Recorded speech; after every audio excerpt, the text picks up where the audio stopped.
A man from Downpatrick who contracted hepatitis C through no fault of his own is fighting for compensation from the government. He says the products he took were approved by the government. The blood came mostly from America and included donations from prisoners and prostitutes. In spite of the warnings, the practice continued until well into the 1980s. Some countries, including the Republic of Ireland, have compensated all victims of the contaminated blood scandal. Our reporter Helen Jones has been speaking to Brian Carberry, a 49-year-old father of one, who contracted the illness when he was a baby. Blood donors in America were paid for their blood, and it was taken from prisoners, from prostitutes, from alcoholics, from down and outs on the street. And it was all pulled into one big batch. It went on from the 70s into the 80s and only stopped really using it towards the end of the 80s, even though they knew that it was contaminated blood. I was up getting my bloods checked way in the 90s, and one day I just asked, why do you check my bloods every time I come up? The nurse says, has to check your hepatitis C levels. I goes, what? She says, oh, all haemophiliacs who got blood products in the 70s and 80s have hepatitis C. Was that the first you knew of it? That was the first I really knew of it. Back then they turned around and says it's nothing to worry about. It's not going to kill you. You'll die having hepatitis C, but it's not really going to affect your life. And now it's all coming out, it's going to cause cirrhosis. Anything that happens medically and out there, you have 3 years to put in a claim. Nobody had mentioned anything to me for 20 years. What sort of impact does this have on you, for people who don't know anything about hepatitis C, on you on a daily basis? Irritability, depression, brain fog. You could say something to me, 20 minutes later I'd go, sorry, what was that? And it just progressively gets worse. The chances are I'm 70% more likely to get cirrhosis, and then that'll probably progress on to cancer in the liver. Are you able to work? Because of the hepatitis C and because of the haemophilia, my joints are done of haemophilia arthritis in my ankles, which means every time I walk, all the bones are crunching together. I have knee replacements. I can take bleeds at any time into any joint. With brain fog and not being able to concentrate, fatigue, it's whether I am fit to work or whether I'm employable. What are you calling for? Do you want to be compensated? Obviously, you're past the 3 years where you needed to let the health service know. Is that what you want to do now? Do you want to retrospectively claim?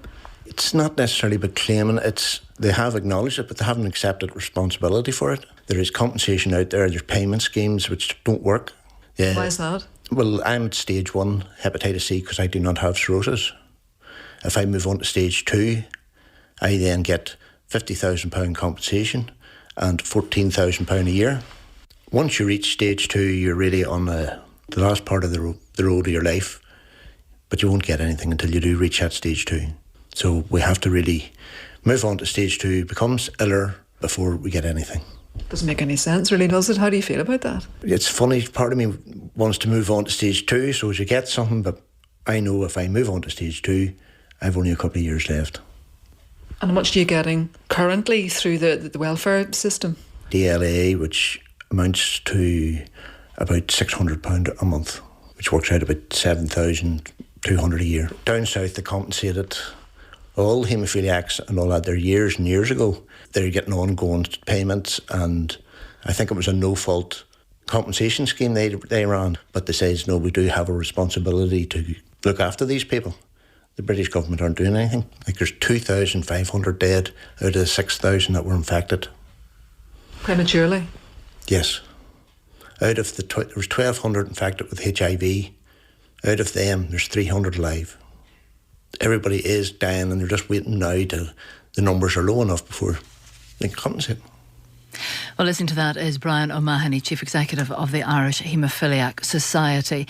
Brian, very disturbing to hear Brian's testimony there. Why do you believe the UK is so far behind what's been happening south of the border? Well, I can't understand it. I mean, but Brian's experience it would be typical of many people with haemophilia in the United Kingdom.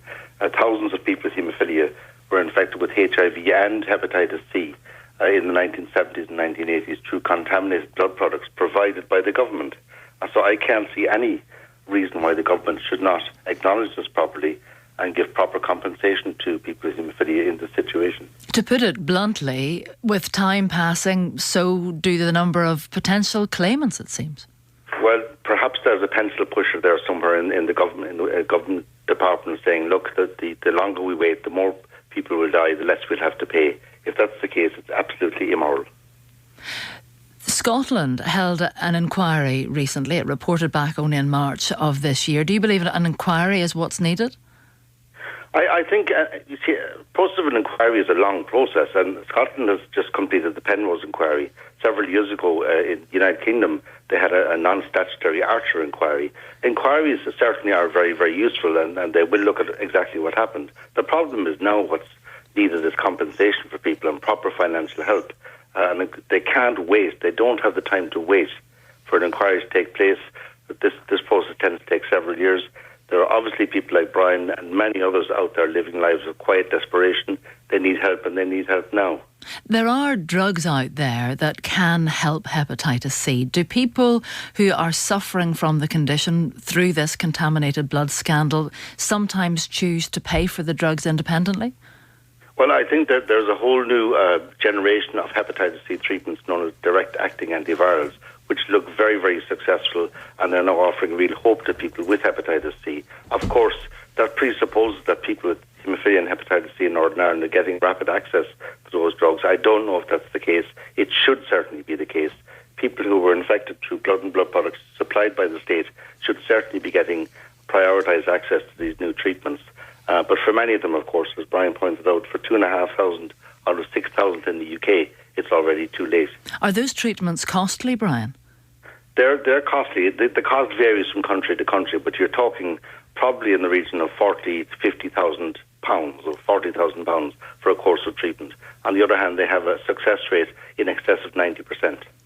So whenever it comes to establishing a rate of compensation, the payouts would be considerable if a claimant was wanting medication at the very least to treat the condition.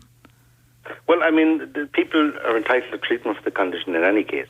And certainly, I think people who were infected by blood products supplied by the state should be given treatment immediately on a prioritised basis if they require that. That's separate to compensation. I think the government also has a moral and probably a legal obligation to provide compensation to people who were infected by products that they supplied. But is the UK government offering these costly £50,000 treatments on the NHS to sufferers currently? I don't believe they are. I think there was an early access programme in place for very sick people in the United Kingdom, but I do not believe that they're currently being offered across the board to people with haemophilia and others who were contaminated with hepatitis C through blood products. Finally, are you hopeful that the government will respond in the near future? Well, I know that the United Kingdom Haemophilia Society and the groups in Scotland, Wales and Northern Ireland, all separately and together, have been working hard to try and persuade the government to do this. I know that David Cameron has announced a £25 million additional fund, but frankly, that's a drop in the ocean. So I think it's time for the UK government to grasp the nettle here and do the right thing. They've been waiting more than 20 years at this point. It's time. Time is running out for many of these people. Brian O'Mahony, Chief Executive of the Irish Haemophiliac Society. Thank you. And on that subject, Eugene tweets, "My brother received contaminated blood about 33 years ago. He died in 1988 in King's College Hospital in London. An absolute scandal." Well, Southdown SDLP MP Margaret Ritchie is following Brian's case and joins us. Good morning. Good morning, Karen. Margaret, why is the UK so far behind the Republic on this issue? Yes, compensation is offered, but only at stage 2 of the infection.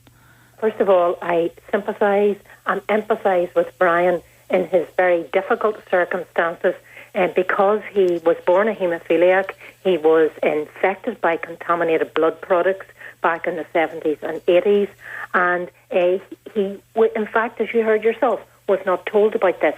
The reason why the British government has so far not brought forward compensation is because they didn't accept, I suppose, liability. And the government in the south of Ireland did accept liability. But it is interesting that there was a recent judicial inquiry of some 2 years ago which refutes the assertion by the British government that they did not claim liability for this. The bottom line is that on the 25th of March this year, the Prime Minister gave an apology and then indicated via the Secretary of State for Health that there would be a form of compensation. We were told on Monday in this week in the House of Commons that there will be a further consultation on the form of consultation, and what the Prime Minister referred back in March was the transitional movement of payments towards that. The bottom line is, Brian is absolutely right. These people's lives, like Brian, have been turned upside down The British government must now pay compensation. The Prime Minister must intervene, and they must be allowed, as per the NICE guidelines, treatment and the medication to prevent any further liver disorder. You've secured a debate on the issue, Margaret. What will this achieve? I've secured an adjournment debate at the beginning of September whenever we return. I want to outline to the Secretary of State for Health the need for no more consultation, but the important thing is to provide the compensation now and ensure that people like Brian Carberry and others, many, many others who are still alive, receive that compensation and receive the proper medication as per the NICE guidelines. Scotland had an inquiry into HIV or Hep C acquired infection. It delivered its findings in only of March this year. Do you think the UK government needs to follow suit? Are they likely to?